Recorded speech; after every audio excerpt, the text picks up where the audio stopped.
Back to news. హైదరాబాద్లోని పేదల సొంతింటి కలను నిజం చేయబోతున్నట్లు గృహ నిర్మాణ శాఖ మంత్రి పొంగులేటి శ్రీనివాసరెడ్డి తెలిపారు. ఈ మేరకు క్యూఆర్ పరిధిలో 1,00,000 ఎల్ఐజీ ఇందిరమ్మ ఇళ్లకు సోమవారం శ్రీకారం చుట్టబోతున్నట్లుగా పేర్కొన్నారు. ఇందుకు సంబంధించిన దరఖాస్తు విధానం, అర్హతలు, బ్రోచర్ను సోమవారం విడుదల చేయనున్నట్లుగా వెల్లడించారు. తొలి విడతలో ప్రతి నియోజకవర్గానికి 500 చొప్పున ఇళ్ల నిర్మాణానికి కోట్ల విలువైన ప్రాంతాలను గుర్తించినట్లుగా వివరించారు.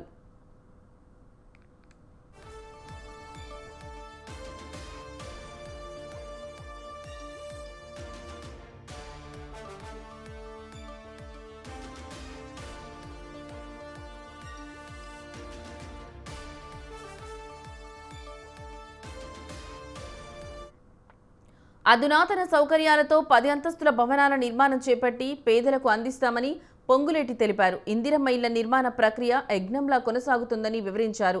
రెండో విడతలో ప్రకటించిన 2.5 లక్షల ఇళ్ల నిర్మాణాలకు అదనంగా నగరంలో 1,00,000 ఇళ్లు నిర్మిస్తామని పేర్కొన్నారు. ఇప్పటి వరకు గ్రామీణ ప్రాంతాలపై దృష్టి సారించిన ప్రభుత్వం ఇప్పుడు హైదరాబాద్ నగరంతో పాటు పట్టణ ప్రాంతాల్లో నివసిస్తున్న పేదల సొంతింటి కలను కూడా సాకారం చేయబోతుందని పొంగులేటి శ్రీనివాసరెడ్డి పేర్కొన్నారు.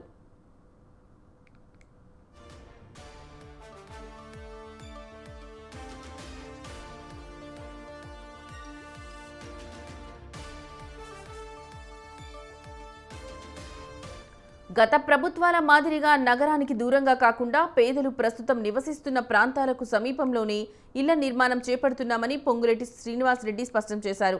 కుటుంబాల జీవనోపాధికి, పిల్లల చదువులకు, ఉద్యోగాలకు ఎలాంటి ఇబ్బందులు తలెత్తకుండా ప్రణాళిక రూపొందించినట్లు వివరించారు. గతేడాది మంజూరైన 4.50 లక్షల ఇందిరమ్మ ఇళ్లలో 2 లక్షల ఇళ్లు పూర్తయ్యాయని, లక్షలాది కుటుంబాలు ఇప్పటికే గృహప్రవేశం చేసినట్లు తెలిపారు.